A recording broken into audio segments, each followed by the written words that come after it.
Welcome, dear friends of Turkish series stars, your go-to corner where a glance becomes a conversation and a whisper turns into a headline. Last night's velvet rope spectacle, meant to be a sleek showcase for a highly anticipated project, detonated into a full-scale frenzy.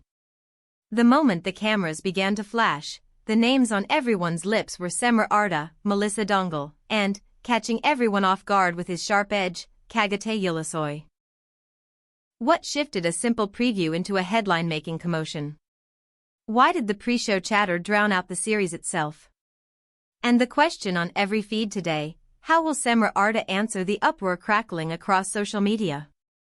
Settle in, tap subscribe, ring that bell, and don't forget to like the video. This chapter peels back the wallpaper of celebrity behavior, and here on Turkish series stars, we don't let a single thread go unexplored. The premiere of the new series The Eighth Family became the kind of evening that leaves a trail behind it. Not because of the gowns, though they glowed, nor the meticulously constructed ambience, though every detail was razor-sharp, nor even the global names who drifted across the carpet like constellations. What clung to the memory of everyone there, especially to those scrolling late into the night, were the micro-moments. The sidelong looks, the precise intonations, the invisible contest for space and center. Cemre Arda, the commanding force of the production, arrived hand in hand with her husband, director, and creative anchor, Gökberk. From the first step onto the carpet, eyes locked to her. Every breath and blink turned into a point of fascination. And that constant focus, mixed with her stage-side dance with Melisa Dongal, supplied the fuel that set the internet ablaze. The spark that lit the blaze appeared almost too small to matter. While trying to stand shoulder to shoulder with Gökberk in the prime spot for the flashbulbs, Cemre eased one hand toward Melissa's waist, barely a nudge, a whisper of a movement, and shifted her a fraction of an inch so she could glide into the center of the frame. In person, it was a blink-and-you-miss-it shuffle. On camera, it became something else. In an instant, the clip exploded across fan pages. New edits multiplied by the minute. One angle cropped tight on the hand, another zoomed in to capture the expressions. Overnight, slogans and catchphrases were everywhere. Some viewers insisted Cemre was simply assertive and wasting no time, others branded her calculating. Still others said it was just choreography, the practical ballet of a red carpet where position is everything. Memes crowned Cemre the ruler of the photo line. Reaction videos praised Melissa's composure. Comment sections thickened with defenses, judgments, analyses, and confessions, with people declaring that they would have done exactly the same, standing center beside their partner, if given a single chance at the flash. As the debate intensified, a reporter tossed a question toward the man who seldom speaks without a measured undertone. What did Gökberk Ulusoy think about Cemre's moment? He paused, laid on a careful smile, and answered with a sentence that hit like a velvet-wrapped stone. He implied, with all the ease of someone seasoned in the star game, that Cemre has a way of making sure you never forget who she is. On paper, a light remark. In the world of red carpets, layered with subtle alliances and long memories, it landed like a wink with teeth. Within minutes, the line roared across X and Instagram. Some called it a swipe. Others called it a compliment dressed like a taunt. Many asked if it was jealousy, dry humor, or a rivalry that had been waiting for its moment.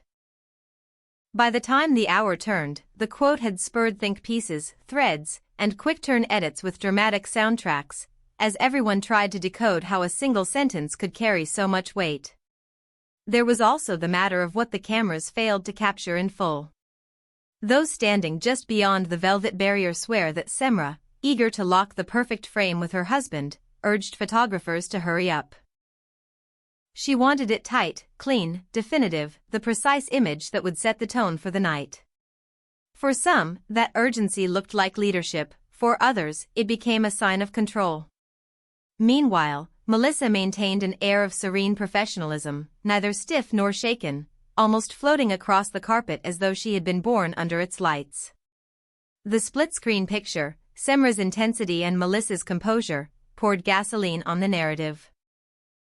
Soon, people were staging it as elegance versus impulsiveness, competition versus choreography, ownership versus patience. Depending on which clip a viewer saw first, they chose their hero and built a story around that choice. Then came the entrance that reset the atmosphere for a moment. Kagate emerged, crisp and cool, the lines of his suit clean, the sly awareness in his eyes quietly taking in the room. He greeted colleagues, stopped for photos, and regarded the simmering scene like a director watching an audience without letting them know he was looking. According to whispers traveling along the corridor behind the backdrops, he mentioned in private that Cemre has her own way of dominating any room she steps into. Not a scream, not even a critique, just the kind of observation that takes on its own life once it travels from mouth to mouth. That was enough. Pandemonium migrated from the carpet to the feeds.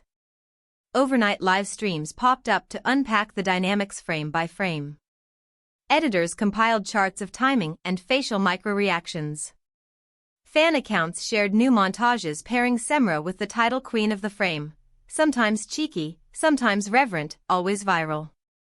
The chorus divided and redivided, he's saying what everyone thinks, nothing to see here, it's common on a line, the problem isn't her, it's the constant appetite for scandal. Melissa was the empress of restraint, Cemre should refuse to answer, because silence would be its own kind of crown. Will she answer? That question took on a life of its own as the night wore down. A source embedded with the production whispered that Cemre had seen the quote and that it didn't sit well with her. She didn't anticipate that he, of all people, would toss anything into the soup on a night she'd worked so hard to control. Another person in the building told us the energy backstage tightened, like a note pulled taut on a violin. Doors opened and closed with unusual efficiency. Smiles were careful. Nothing was said on record, but everything was buzzing. Depending on who you ask, Cemre bristled more at the tone than the content. She knows the game, she knows the show must be compelling. But tone, in that moment, cut. Others swear she plans to respond in a post, crafted and elegant, a message that would reframe everything without raising her voice. There are also those who insist that Gökberk, steady as ever beside her, tried to lower the temperature with a joke, shielding the evening with a gentle laugh and reminding everyone that premieres are marathons, not sprints. Media strategists have already weighed in with their playbook. The gesture itself, they argue, is not the scandal. It's the storyline layered on top of it that creates the drama. A red carpet is a chessboard. Every inch matters, every shot tells a story, and every clipped sentence can turn into a headline or a knife. If you arrive as the lead of a major release with your director husband at your side, you want the image that will end up on the front pages. If your colleague beside you holds the perfect pose with a ballet dancer's calm, people will read that as grace even before you say a word. If a top-tier star arrives and passes a phrase through the air like a scented candle with a spark inside it, the internet will be right there with its matches. Once those elements exist, the rest writes itself. Fans dissected the details as if studying a film in slow motion. Some swore that Cemre's hand was barely there, an instinctive adjustment that any professional makes under the pressure of a wall of flash. Others highlighted the instant she looked for Gökberk's eyes as if his nod were the cue for the final pose, insisting that her focus was love and teamwork rather than territory. On the flip side, critics spun across their timelines with language that turned a light touch into a declaration of conquest. The same 10-second clip looked like 3 different narratives depending on the soundtrack a creator chose. Add a triumphant score, and she's a heroine claiming her throne. Add a tense, pulsing track, and she's portrayed as a tactician moving in shadows. Add airy strings, and the moment becomes merely practical, a minor adjustment to achieve a perfect composition beside the man who has been her collaborator on more than one dream. All the while, Melissa's stillness took on a symbolic glow. Her shoulders stayed relaxed, her smile tempered and cool, her gaze set just beyond the lens as if she refused to cater to the storm forming around her. That restraint became the internet's canvas. Some crowned her the emblem of grace under pressure, the emblem of someone who lets the room spin and never loses her own shape. Others argued that composure is the easiest pose of all when it is not your night, that true generosity belongs to the lead who understands the picture must tell a particular story. In that reading, Cemre was doing what top billing demands, guiding the narrative so that the image reflects the hierarchy of the project and the personal milestone of standing beside the director who shares both her home and her set. Let's not forget the ripple that followed the remark heard around the carpet. When the line about never forgetting who Cemre is booted up into trending territory, it began to morph. Fans who favor poetic reading framed it as a salute cloaked in mischief. Skeptics chalked it up to rivalry, an old spark relit under new lights. Peacemakers said it was a media tease, a way to stir conversation and guarantee that the premiere would dominate the day's chatter. Across countless stories, people began asking why he said it then, why on a night that belonged to the eighth family and to a lead who had poured months into building that world. Was it raw honesty? Was it calculated timing? Or does the industry itself thrive on moments like this because they are the oxygen of attention? From another angle, the evening was a thesis on how deeply we read into performances that are half stardust and half strategy. Cemre standing firm beside Gökberk reads differently to different audiences, as devotion, as power, as clarity of purpose. For a segment of fans, it was the warm center of the night, the proof that the creative and personal bond between them endures even under the brightest glare. For others, it suggested a queenly instinct to orchestrate the scene so that nothing is left to chance. Both interpretations can exist at once. A star can reach for the center to honor the work and still carry tenderness in her eyes when she looks at the man she trusts to call cut. People close to the ceremony insist the friction didn't derail the celebration. The screening went on. Applause rose at the end. The team took the stage, their unity solid under incandescent beams. Yet back in the corridors, you could feel the embers of the online blaze licking at the edges of the event. Assistants scrolled for updates with guarded faces. Publicists mapped replies and non-replies with the precision of a battle plan. Friends of the couple urged calm. Skeptics muttered that even silence would be spun into a manifesto. And still, the centerpiece of the conversation remained the same. Would Cemre answer with words, with a photo, or with nothing at all? Would she claim the narrative by shaping it anew, or would she let the moment pass, knowing that time has a way of crowning or burying a controversy all on its own? There's a reason red carpets inspire metaphors about jungles and sieges. They are living organisms built of lightning decisions. Every inch a prize. Every look a story. Every word a weight.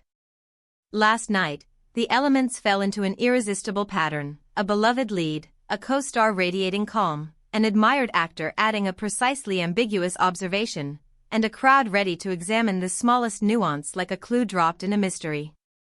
The outcome was inevitable. The reaction churned into a storm that fed itself from clip to comment to repost and back again. It wasn't the dress. It wasn't the decor. It was the narrative. And the way it married the work on screen to the personalities just beyond it. So what now? Did Kagate go a step too far, or did he simply say aloud what many already believed? Was Cemre claiming spotlight for the sake of spectacle, or was she misread in the comma between leadership and impatience? Is Melissa a casualty of the discourse, an observer who held her line, or simply the consummate professional who understands that stillness can be just as compelling as movement? Drop your thoughts below, we read it all, and your takes shape what comes next. If you want every tremor and twist from the world of Turkish celebrities brought straight to your feed, hit like, subscribe to Turkish series stars, turn on notifications, and settle in. This chapter isn't closed. The posts and replies are on their way, the group chats are humming, and the next premiere will arrive before the dust fully drops. We'll be here to read the glances, weigh the words, and tell you what the cameras didn't. See you in the next video.